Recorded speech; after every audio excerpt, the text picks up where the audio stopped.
안녕하세요. 묘길상입니다. 오늘은 호주에서 바라보는 한국 뉴스 컨텐츠를 준비를 했습니다. 며칠 전부터 호주 언론 매체에 도배가 되다시피 한 사건이에요.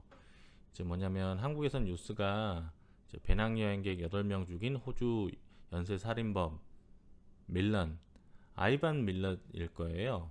74세로 암으로 감옥에서 죽었다로 한번 다뤄줬었는데, 이제 실화 바탕으로 영화까지 제작되었던 얘기입니다.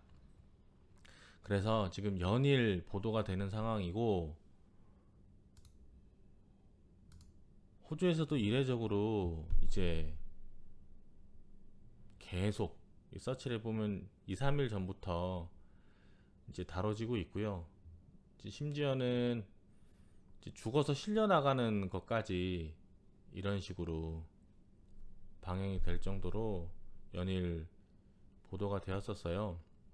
이 사람이 화제가 됐었던 건 그 잔악성 때문이기도 했는데, 한국 뉴스에서 보신 분들 계신지 모르겠습니다. 90년도에 이제 이 사람이 밝혀진 것만 8명을 살해를 했어요. 이제 살해하는 방식은 히치하이커, 배낭여행객들이 이제 호주를 다니면서 자동차를 얻어 타려고 이제 히치하이크를 해서 차를 얻어 타게 되면 그 사람을 데리고 가는 겁니다. 가서 한적한 곳에 가서 살인을 하는 거예요. 그래서 그 죽었던 당일날 쭉 이렇게 예전 영상까지 나오고요.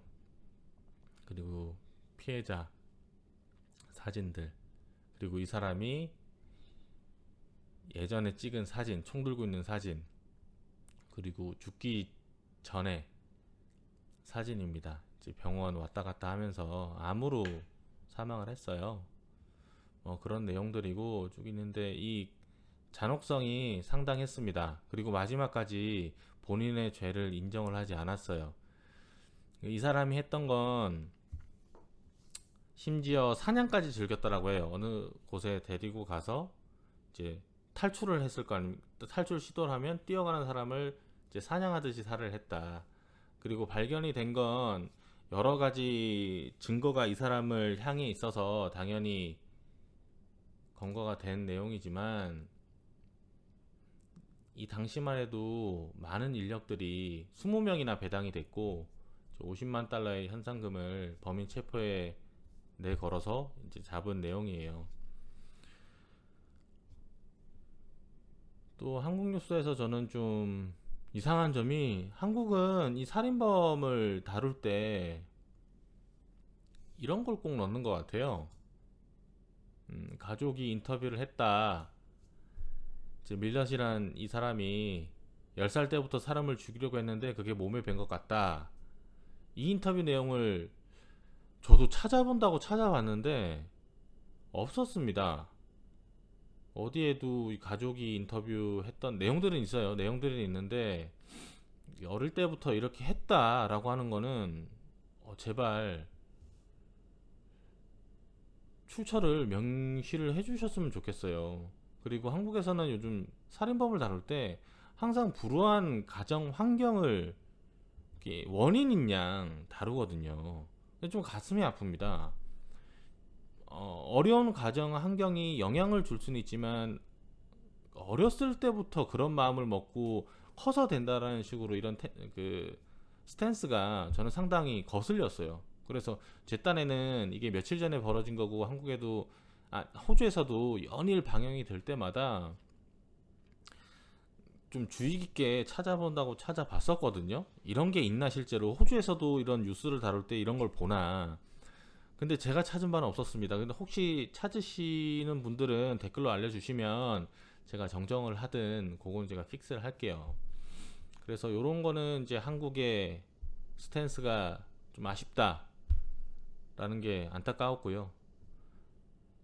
마지막으로 쭉 병원에서까지 실려나간까지 다뤘다고 말씀을 드렸잖아요. 그래서 장례식 내용 역시도 이슈가 됐었어요. 이게 감옥에서 돌아가신 분들 같은 경우는 뉴스로 봤을 때는 그 교도소에서 이제 장례 절차를 이제 진행을 하겠죠. 근데 그렇게 되면 세금으로 진행이 되니까 아예 그냥 선언을 해버렸습니다. 이게 여론이 들고 일어난 게 아니고 그 교도소 당사 그리고 당국에서 해줄 수 없다라고 해버려서 남은 가족들이 그냥 화장으로 정리를 했다고 했어요. 이제 이런 것들은 참 호주가 잘하는 것 같아요.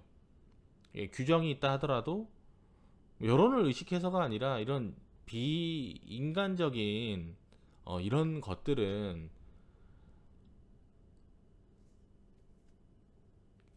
규도리 있게 처신을 해서 믿음이 더 가는 것 같아요. 그리고 이 사람이 어느 정도 회자가 됐냐면 호주 총리가 이 사람 죽은 거에 대해서도 언급을 해서 화제가 됐었어요. 아무튼 호주는 심각한 범죄였고 끔찍한 범죄였다. 그리고 호주는 이런 데 대해서 절대로 뭐 장례 절차나 이런 거에 또 신경 써서 이제 언론이 취재를 했겠지만 마지막까지도 자비를 베풀지 않는다라는 점은 제가 느끼는 점이 있었습니다. 그리고 호주에서는 이만큼 이슈가 됐다는 뜻은 이런 사망 사건은 극히 드물어요. 극히 드물고 이게 90년 중반에 일어났던 일이기 때문에 히치하이크가 있었던 시대였잖아요. 근데 요즘은 제가 다녀봐도 히치하이크 하는 사람은 없고요. 그리고 반대로 저도 누군가 태워달라고 하면 좀 사람이 제일 무섭습니다. 그렇기 때문에 히치하이커들이 사라진 것 같아서 이런 동종 범죄가 벌어질 가능성은 저는 극히 적다라고 보지만 그 호주 외곽으로 가다 보면 진짜 몇 시간만 가도 국토가 넓기 때문에 몇 시간을 가도 황량한 그 인적이 드문 데가 많아요. 그래서 호주에서도 매년 이제 발표가 된 게 한국에서도 영화로도 한국에서 다뤄진 거가 아니고 이제 영화로도 이제 방영이 제작이 됐었던 게 제가 알기로는 매년 호주에서 실종자가 3만에서 3만 5천 명 정도라고 알고 있습니다. 근데 이게 통계 자체가 실종이 된 게 3만 5천이고 리턴된 건 없어요. 실종 사건이 벌어지면 몇 퍼센트는 진짜 이제 행방불명이다. 그럼 몇 명은 이제 나중에 뭐 허위 신고라든지 단순히 잠적이라든지 뭐 이런 게 있어야 될 거 아니에요.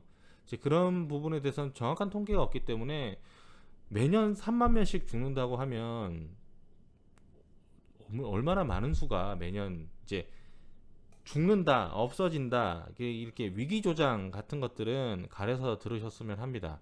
실제로 호주에서 살고 있는 입장에서 봤을 때도 호주가 위험한 국가다라고 보지 않습니다. 내전 국가나 뭐 다른 데 비할 바도 아니고요. 나름 치안이 잘 돼 있어요. 근데 이제 종종 제가 이런 유튜버 분들 보면은 그 실종자가 3만 명이니까 매년 통계가 되는 게 그 3만 명이 다 사라져서 죽은 거 마냥 그런 이제 느낌을 받아요. 그래서 보면 호주가 좀 위험한가? 라는 생각이 드는데 그건 저는 퀘스천 마크고요. 제가 조금 더 그 부분도 제가 알아보고 있으니까 좀 정리되는 대로 다뤄보려고 해요. 제 주관적인 느낌은 호주는 안전하고 여행이라는 거는 미지의 장소를 가기 때문에 위험성은 항상 동반을 합니다. 뭐라고 할까요? 우리가 생각하는 선진국 호주뿐만 아니라 미국을 여행 가도 우범지대는 위험하고요. 호주도 마찬가지고요. 어디나 유럽도 마찬가지겠죠.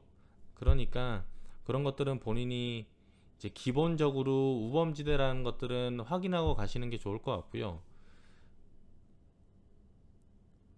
시비를 소재가 있는 것들은 이제 본인부터가 안 가는 게 훨씬 더 좋겠죠. 유흥가라든지 이런 쪽은 피하시면 충분히 안전한 여행을 할 수 있을 거라고 믿습니다.